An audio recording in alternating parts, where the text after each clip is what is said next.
In part 2, what would you say was the most physically or emotionally challenging part for you? My interactions with Austin's character Fade, without giving too much away.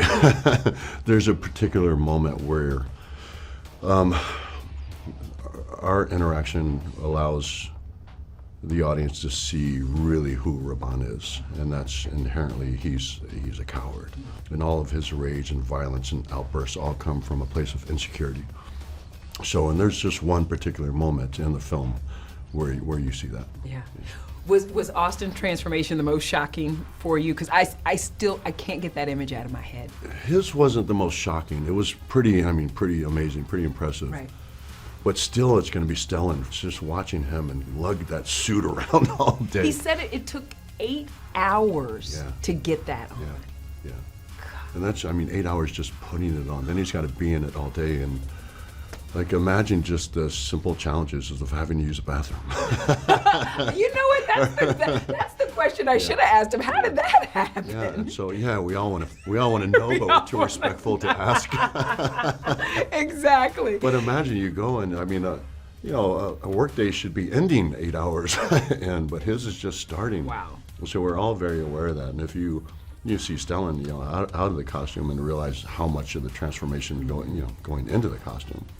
It's like, that's the most shocking transformation. I don't know if it's not really a shocking transformation, it's just shocking, but the whole cast is so captivating. But I did find when I was watching this, that when I'm thinking about the core four, which is like Zendaya, Florence, Timothy, and Austin, I kind of felt like I was watching this generation's Brat Pack. You know what I mean? Yeah, I hadn't thought about it, but I totally see it now. Yeah, in the best way, because it's like you have the core of young Hollywood power players all in the same place on the same screen. Yeah, it's special. I just talk about a powerful group. I think at the core of it, it's that they're talented.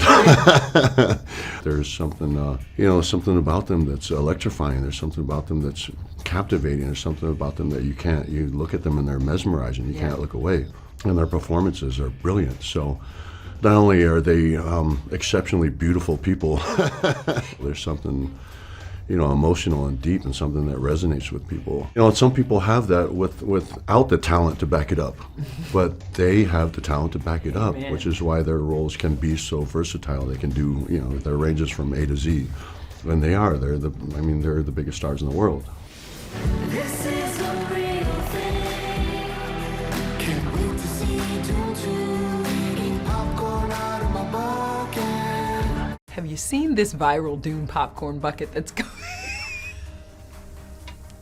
He just closes his eyes and nods a little bit. Am I as red as I feel? No comment. First of all, it's genius marketing because we're all talking about it and it's going viral upon viral. We've had the conversations, it's like, did nobody realize? And I think they all realized and said, yeah, this is going to create a stir. Everybody's going to want one. Josh Brolin said, ain't no way I'm putting my hand in that thing. Unless I'm getting a milk dud out of it, forget it. I was the exact opposite. I was like, I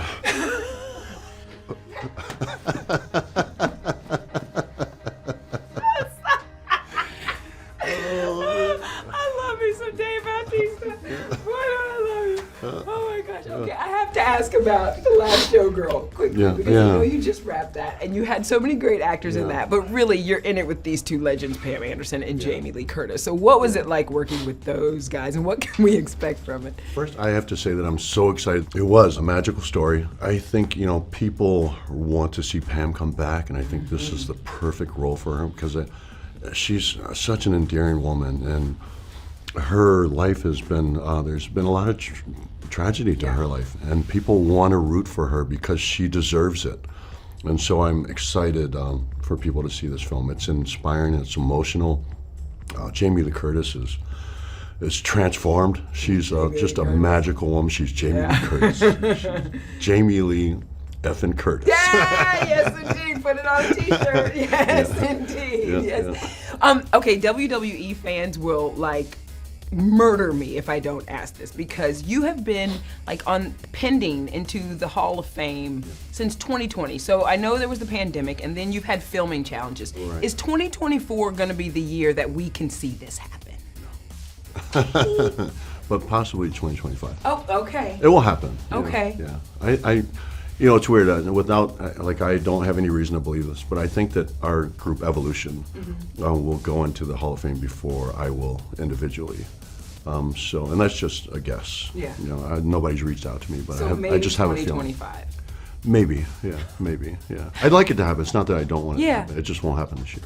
I mean, wrestling fans, people have been clamoring for it and waiting for it and wondering when this is going to happen really for good you. feeling. Yeah. Because it feels really good to know that I'm not disconnected from that audience, because I loved it there, and I loved, it was hard. It was hard walking away, but I had to.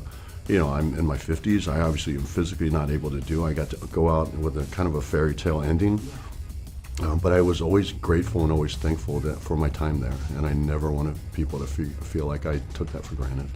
People ask me all the time, do I miss it? And it was a hard knock life, but what I miss is performing for the audience. That's what I miss. I mean, there's no adrenaline rush like that. And that comes from the fans, because if you can walk out the curtain, but if there's not fans cheering, it's not the same experience. And so I was always grateful for that, and that's why I did it, because I love performing.